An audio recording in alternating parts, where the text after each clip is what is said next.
Hello, my dears. Daniela here, and guess who's back for another episode of the Spa Marketing Made Easy podcast? Mr. Ryan Files from High Level Marketing. And in this episode, we are discussing something that I get asked about all the time. That is DIY versus hiring it out. And there's certainly a time for both. So I've definitely done both in my business in different seasons, depending on what the primary focus is. The thing is, DIY can be amazing and sometimes it can cost you. So I learned this the hard way with our SEO because I spent years thinking that we were doing okay because we were using keywords, we create a ton of content. But once I decided to bring on high level marketing to do our SEO, we shot up to the first page of Google. So it was costing me to do it myself, even though I didn't realize it. Anyway, that's all fixed now. So we're doing great. I want you to listen to this episode, get some insight, and be sure to book a free 30-minute call with Ryan so he can do the SEO audit on your website. It's an incredible tool that they have there at High Level Marketing, gets you some great information for you to have about your website, places that you can make improvements. If you scroll through our Spa Marketing Made Easy Facebook group, you'll see tons of raving testimonials from others in our community who have taken advantage of this free call with Ryan. So we've got the link to get yours scheduled below this episode. So let's go ahead now and play that interview. All right, Ryan, welcome back to the Spa Marketing Made Easy podcast. You are one of our favorite guests. We're so excited to have you here. And today we are diving into one of the most important questions, something that we get asked all the time. What do you DIY? And what do you hire out? It's a great topic. With a lot of our clients, we have that conversation on, should you do it yourself? Should you allow an expert to do it? What are the right things that you can do? And what are some things that you could potentially consider to hire out? So I think it's a good topic. I'm excited. And the timeline of these things too, right? Because you're not going to, as you're building a business, there's this kind of natural progression where when you very first start, you are wearing all the hats. You are anything and everything. You're the service provider, you're the marketing team, you're the finance team, you're all of those things. And as your business grows little by little, you can then start delegating things out, bringing on a team. But it's an important question on the marketing side of things and the operation side of things.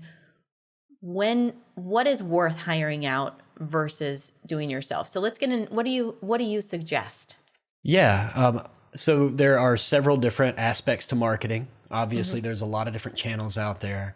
I think at a high level, and I'll start with what I believe are good things that you can do yourself as a business that aren't too technical and are some low-hanging fruit, I would say. I believe your Google business profile is one of the first things. I mean, as you start a business, it's one of the first things that you need to create. It's not technical. It is something that anyone can just get in there and do. Another that I just strongly recommend for spas is their social media platforms. On the management side in specific, creating the content, writing the post. For years, we offered a lot of social media management services. And just from our experience and just doing this for the time that I have, I've found that genuine content is so important to a patient or to a prospective customer. They want to see genuine content. They don't want to see a branded post that some agency created. They want to see, you actually performing a facial on someone or doing something live where it's in-house is extremely important. So I think that those two are a great place to start for us to discuss for doing DIY. It's really, social media is about forming that connection, building that relationship, building that trust. I noticed even with our podcast, when we launched the podcast, there was such a deeper relationship. It was like a conversation that was happening with our listeners.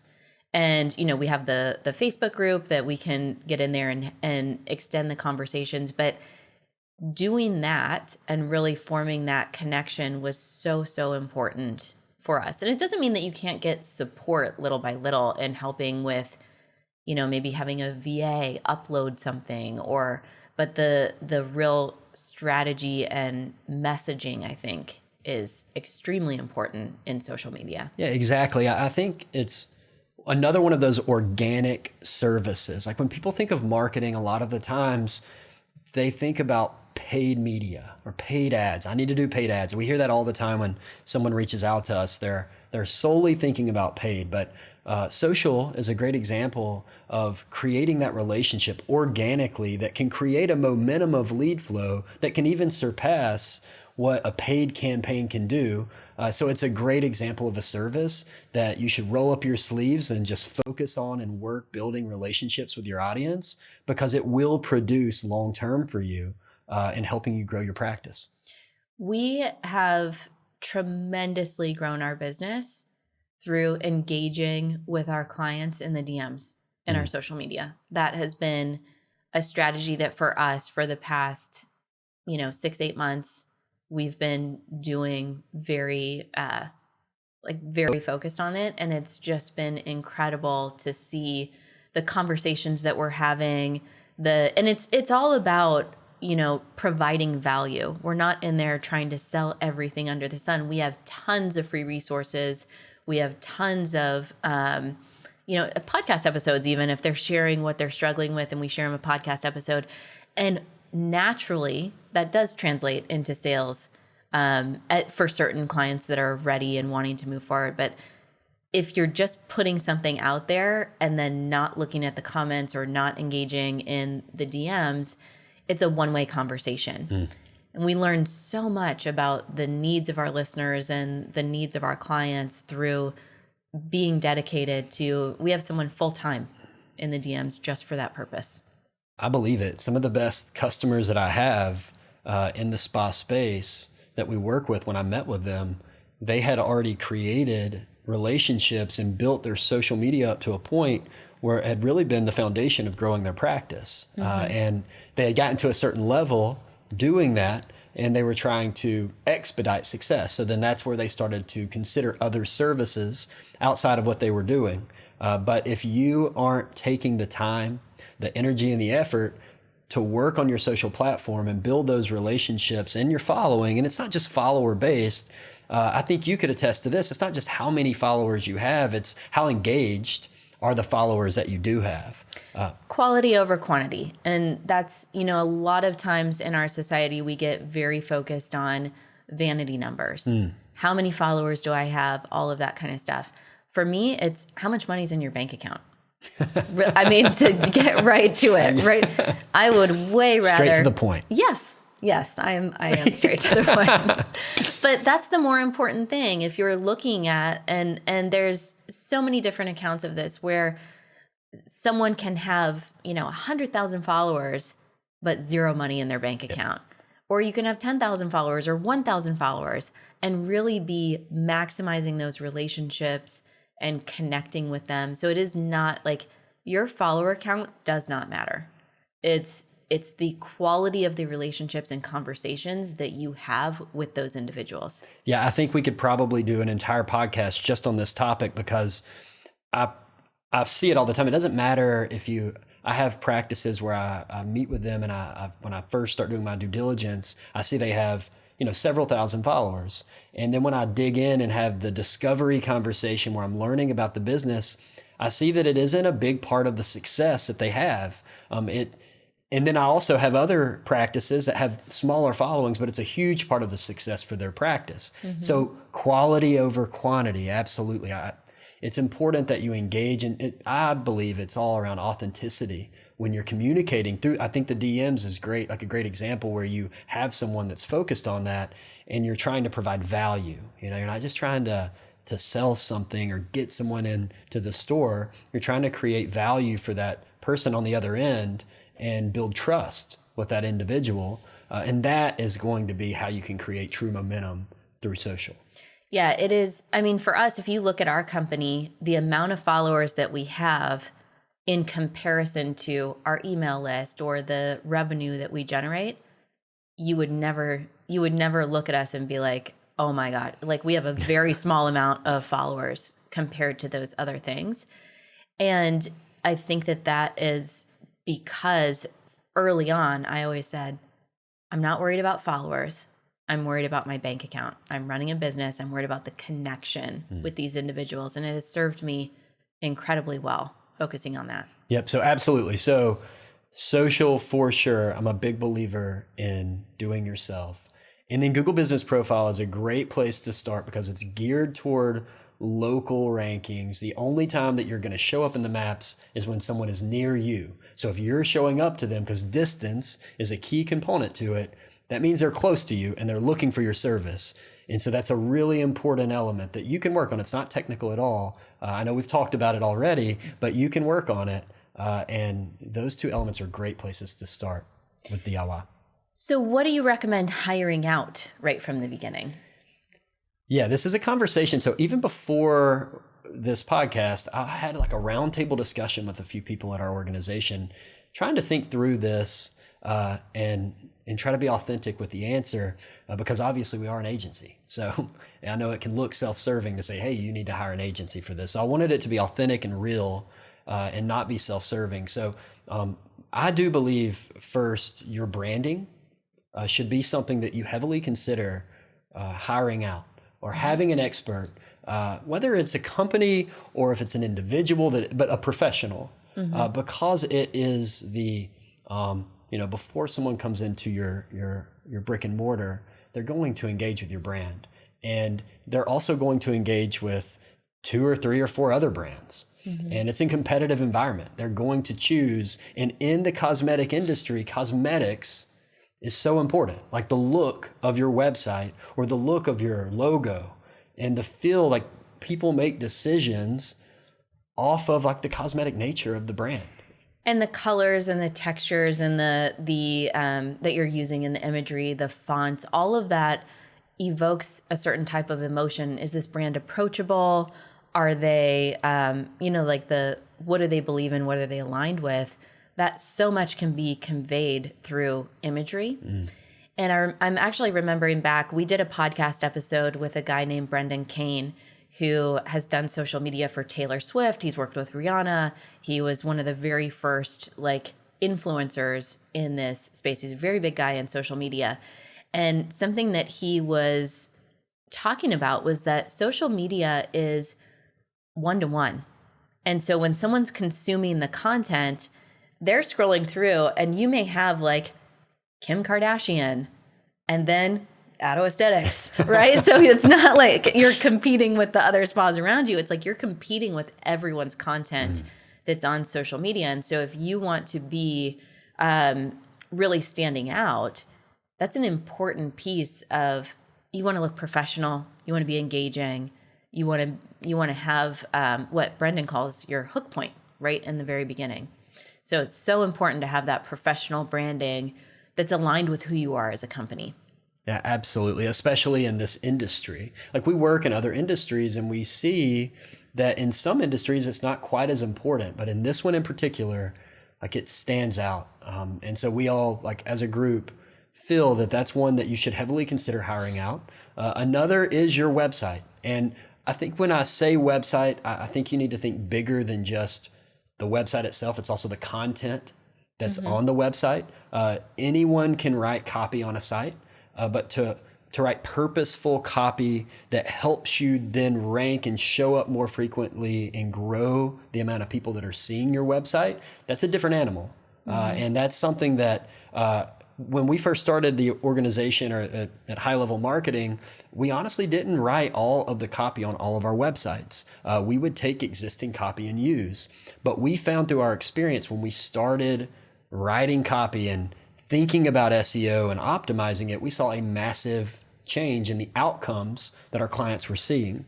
And so I think when you think website, I certainly believe it's something that you should heavily consider hiring out, even if you're a new business, because if you build it yourself, what will happen is in a very short period of time, you're going to outgrow it. And then you're going to need to hire it out. Yeah, I feel like every time I redo my website, by the time it's actually done, I'm ready to redo it again. Yeah. And you wear a million hats. As a business owner, I know that you're wearing a million hats. And I do believe that there is a level of, you can't do everything.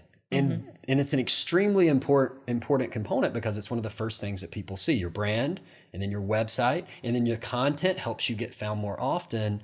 And by leveraging that out, that then releases a level of burn. I believe you're doing too many things anyway, especially as a startup, where hiring those things out, I think, are just worth doing. It'll help create more outcomes, help you achieve your goals faster, because they play an integral role in lead generation and also conversion rates. Like, how frequently, when someone sees your website, are they actually calling you? And if you have a really strong website, really strong branding with really strong content, the likelihood that they then choose you over the competitor increases. And that is another player that you have to consider. So let's talk about some of these software companies that are providing easy to use solutions for spa owners. We've got Squarespace, we've got Wix, and they really are trying, they've come up with beautiful templates. They're easy to use. They're trying to solve this problem for small business owners, especially for the solos that are just first starting out. But there can be conflict when it comes to SEO and what these solutions are doing. So talk to me a little bit about that. That's a great question. Honestly, I hear and have this conversation frequently. So it's a great question. And I believe that there is a place for the Wix and the Squarespace and the basic content management systems. The big pro for them is that it is user friendly. It's easy to use. You don't have to be skilled in website development to learn how to use their platform and create a website quickly and efficiently and cost effective. And it's beautiful. Yeah. They have some great templates, all of those things. But when you want to get into SEO, I've seen time and time again, whether you're trying to do it yourself or whether you're hiring out an agency, there's a lot of struggle. Well, I think the thing to just be aware of is that not all content management systems. So when I say content management system, Squarespace, Wix, WordPress, etc., there's a bunch of them out there. There's literally hundreds of them out there. They're not all created equal. Everyone has pros and everyone has cons. And especially as you get into more competitive markets, this becomes even more important. If you're in a very rural market, it may not be as important. But if you are in a more competitive market, that means you have more competition. More people are trying to gain space in Google and get more people to find them. And so you may have I don't want to pick one in particular, but you may have a content management system that is limited in nature, and you've done everything right. You've got your architecture in place. You've got all the right pages on your website. You've worked on your content. You've worked on your Google business profile. And yet when you search spa near me, you don't find yourself. And it's frustrating. And one of the reasons that could be is because there are other platforms or other businesses out there using a different content management system that has more technical back end in nature that you may not even know how to do, but that can be done, where they're doing things that you're not able to do, that then limits the output or they may be ranking higher than you just because they're doing some of these elements. So it's not just limited to that one thing, but that's a key component for business owners that I have to have conversations with a lot, where they don't realize they're not all the same. They all vary. And that there are some that are very robust on the back end from a technical standpoint that you can just do more SEO work on. So talk to me about pricing around websites, because I know that there are a lot of agencies, a lot of places that'll, that'll charge $10,000, $15,000 for a website. And for a more established business, that can be a great investment. If you're just starting out, that may not be feasible.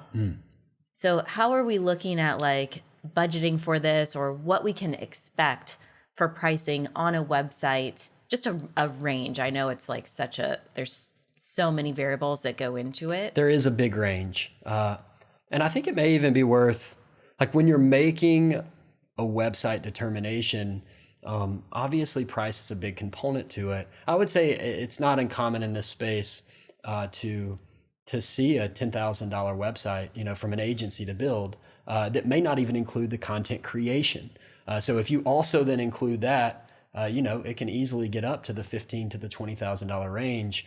But one thing I will say, because we've had this conversation as a company, and we've honestly completely flipped how we price websites. So I don't want to just promote our company, but I think it's worth the listeners being aware that this option exists, because they may not know that it does, is for us, we don't price a website where it's a one-time fee, where a lot of other agencies, that's more common in nature, is where you pay upfront for the upfront work that exists.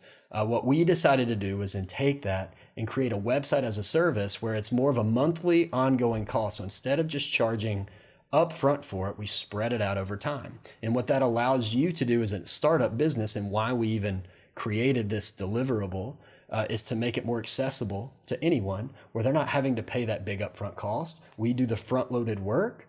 We continue to optimize the foundational elements of the website, and all you have to do, I think our starting package is around $650 per month. So it keeps you from having to make that burden of that upfront cost. And those options exist even outside of just us.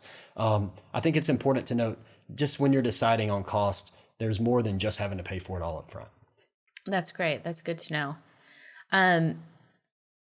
Okay, so website, we talked about hiring it out. What are the other things that are great options to hire out in the beginning? Well, we've talked a lot about organic services. We haven't touched on the paid media side of the house. I think that is one. And I think when you start thinking about paid media, should I do it myself? Should I hire it out? There's multiple channels that you can, there's Google and there's Facebook and there's Instagram. There's multiple channels that you can choose from. And it really comes down to how much do you want to have to learn how to manage those, because it is not something that you can just magically do. It is. When I first learned Facebook ads, I wanted to throw my computer out the window. I was like, what on earth? And I struggled through it. I persisted through it because I knew, for me, I wanted to be able to have an intelligent conversation with whoever was hiring it out. I wanted to know what was going on. So I said, I'm going to learn this. I'm going to understand it. I don't have to be an expert at it, but I need to at least understand what's an audience, what's an ad set, what's a campaign, what's the, why would I use Google versus, what is my ultimate objective? But I hated it. And I identify as a numbers person. So it's definitely not like the fun, exciting thing to learn for a lot of people, but it's so, so important to grow in your business. I think you made a good point that you wanted to have a base understanding so that even if you did decide to hire it out, you knew what to look for. Yes. I can relate to that in other parts of my life where it's something I'm not familiar with, but if you want to make a decision on hiring it out, you do need to have a good understanding. But I will say this, with learning, you told me this not too long ago. How long have you had PDO Aesthetics and been in business? We're in year 9. So year 9. And I believe if it's safe to say, you told me a couple of weeks ago that you are just now starting to fully understand and feel like you've learned how Facebook and Instagram and social ad campaigns. Oh, I feel like in the past year. In the past year, I was like, I think I get social media now. I think I get it. But I also am not a personal social media user. I only use it for work. And so a lot of people that are like, one of my au pair's friends, I said, what are you doing? She's like, oh, I'm just scrolling through TikTok. And I said, okay. And she said, yeah, I spend about 2 hours a day on TikTok. And I was like, to be 20, it was just the thought of, and she loved it. And I know there's a lot of people that love that. It does not cross my mind to post a picture of my food on social media. Everything that I'm doing, I do it for business, and it's thought out and it's intentional. And so it was harder for me to incorporate that into my Well, I can't say much. I posted a picture of my food yesterday, so I can't. I do it, but it's thought out. It's like, oh, people want to know more about me. Yeah. I'm having sushi. Here's something that I can share. Well, with social, and this is not just social, this is also in Google, they're changing every single day. Yes. And so the moment you feel like you have your hands wrapped around it, it changes. So with that said, I do believe that there is a place, a mix of both for DIY as well as hiring out an agency. And my recommendation is really, where are you in your journey? And do you already have some of those foundational elements that we've talked about? Have you checked those boxes first? Because you need to have your foundation in place, in my opinion, before you start investing heavily in paid media, because if you do those things and you have your foundation, that's going to create a momentum for you that then enables you. Define foundation. So are we talking about Google business profile, your social media accounts, your website? Is that all foundational for you? Yeah, so your branding, Okay. your Google business profile, your website, and your social media, having a consistent engagement with your social presence. Those elements, in my opinion, come before paid ads. If you're not doing those things and you're trying to grow your company, you need to have an assessment. Have I done these things first? Before I think about just throwing money in paid ads, let's spend time, energy, and effort on things that are going to last past the time the ad campaign is running. With an ad campaign, it delivers value while you're spending money. You stop spending money and it quits providing value immediately. It disappears, it turns off. With all of those other elements, after you create them, there is ongoing value that you continue to receive. Mm-hmm. So then that's how you can exponentially grow, is you need to create that momentum, that organic momentum, and that will enable you, as you build your clientele up, to then afford to invest in paid media.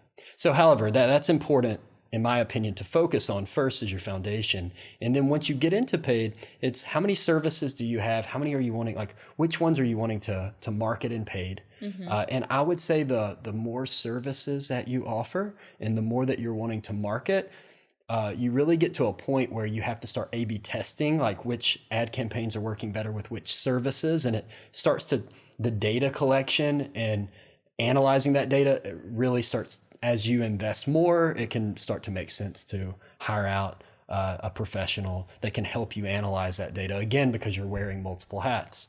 So there is a balance to that, though. I would say because you're wearing multiple hats, but also because of just skill of what you can do behind the scenes. And I wanted to share a story of my own experience with you guys as a company, because for us, we feel strong in digital marketing. We feel strong in content creation. We, have over 300 episodes in our podcast. We've ranked number 14 out of 11,000, which we're in the top 1% of all podcasts.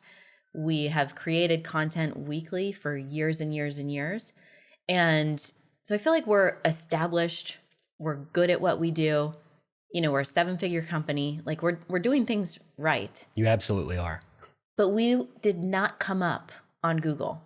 And that was kind of our next step. So when I reached out to you, and with anybody that we build any type of partnership with or that we are recommending in any way, I say, I want to work with you first. And I'm going to hire you guys and I'm going to work with you for, 6 months and make sure that like we vibe, we staged, we did all the things, we vibe. and in that 6 months, we went from not showing up, maybe we were on page 100 in Google, who knows, to now we are, what are we? You're first and third.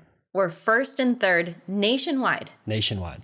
When you look for spa coaching and in the US. You are. And I'm extremely excited. I text you when I see you because you're climbing. I love it. Yeah. Yeah. And that's been, but I will say this, the one thing to bear that in mind is for the first 4 months, 3 or 4 months, you were ranking higher, but you were still not on the first page. So that's an element to bear in mind with a lot of when you decide to invest organically in some of the work that we truly specialize in. It can take a few months, but then once you start feeling that momentum and growth, it can start happening quickly. And that's where you are. So that's exciting to see. But yeah, thank you. It was great to see you climbing the ladder. But I really want to convey that, like, even if you feel like you're doing a good job, which you are, if you bring someone on that's all they're living, breathing, looking at all of the details, huge changes can happen, and for me, my expectations when wanting to invest in SEO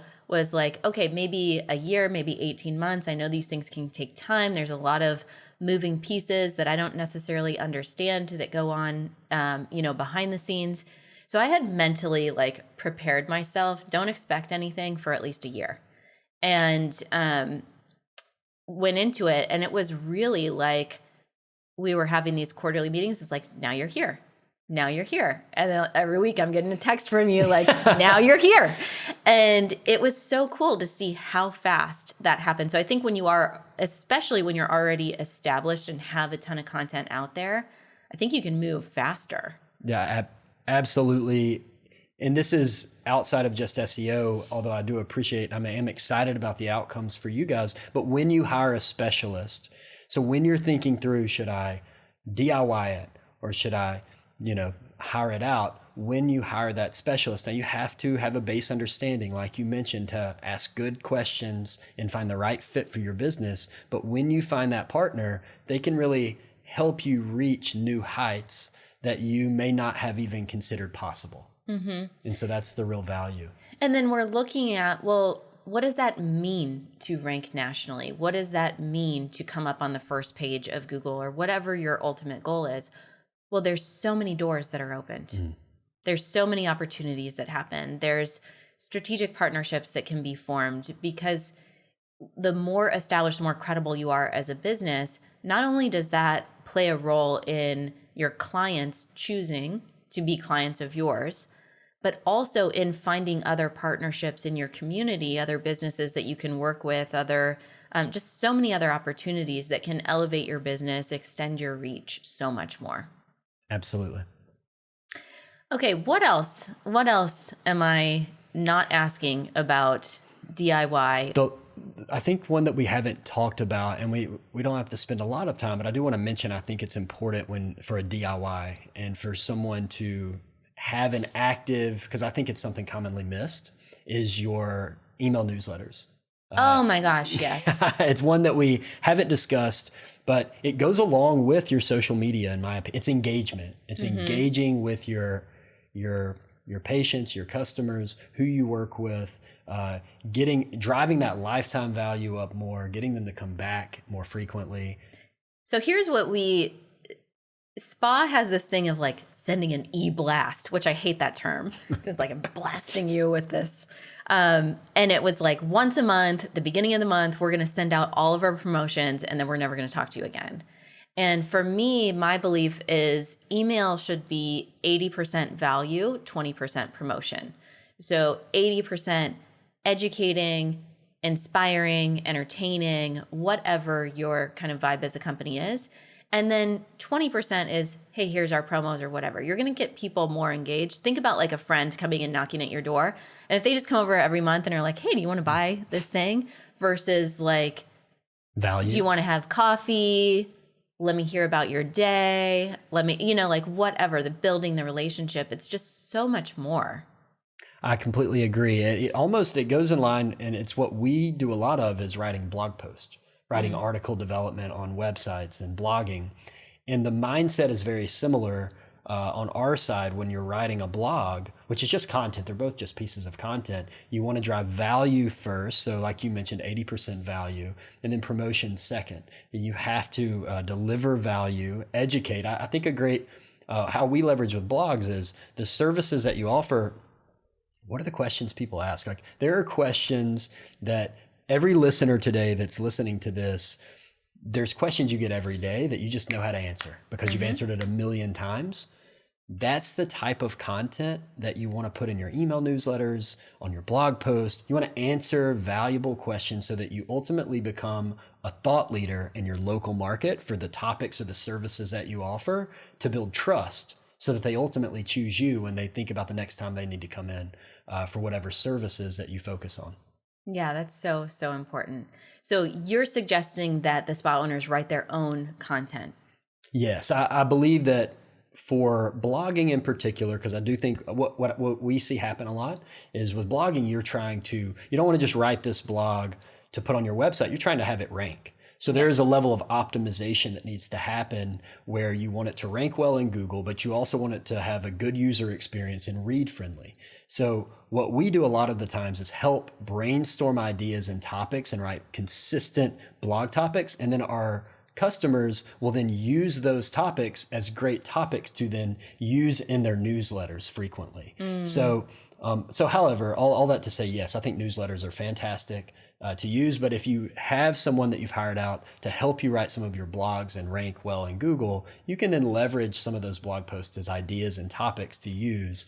I mean, that's exactly what we do. We have a podcast that comes out every Monday, and we send an email every Monday that is explaining what's in the podcast, and here's the link. Exactly. So essentially, a spa owner could hire somebody to write their blog post, and then they would write the email maybe with a personal story or something that connects to why this is important. Is that what you're saying? Absolutely. Okay. Yeah.